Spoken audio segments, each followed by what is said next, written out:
You're a car guy here. Today we're gonna fix this BMW E36 2-button remote, and I'll show you how to do this.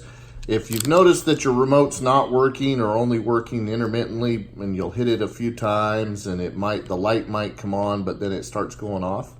There's a really common issue with these remotes. It's not too difficult to fix. I'll show you what to do. The first thing we're gonna do is we're gonna take out these two Phillips screws and remove the back cover.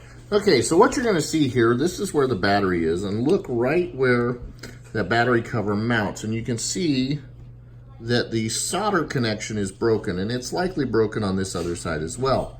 So what we're gonna do, we're gonna slide our battery out by just pulling it out to the side here, and then we're gonna take out these 3 screws that mount this circuit board into the remote housing so that we can get access to resolder these connections. It's really common for these connections to break, especially as these remotes get a little bit older. Okay, so once we have our battery out, you'll see we also have a solder connection here that's going to need to be resoldered. That's the negative side, as well as our ones on the positive side. I've removed my screws, and now we can lift away this entire cushion, the rubber cushion with it that's got the actual buttons, and we'll lift it out, and then we can simply separate the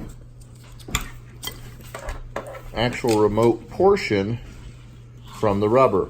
Now we can have access to get to those points to solder without damaging anything on this remote.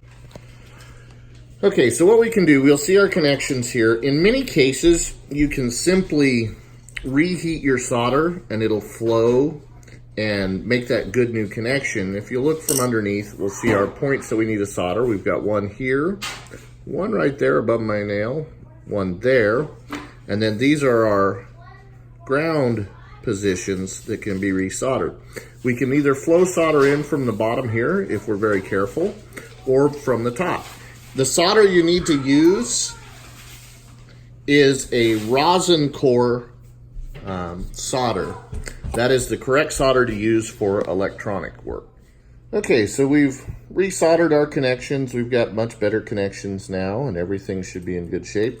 Now it's just a matter of we'll reinsert our battery, and we'll put, this goes back inside of this rubber piece.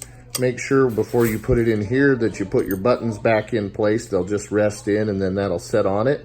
We'll put our 3 screws back in to mount that. Don't forget to put your battery in.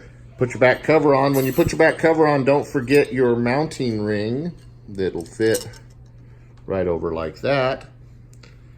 And then I'll do another video where I'll show you how to reprogram this remote.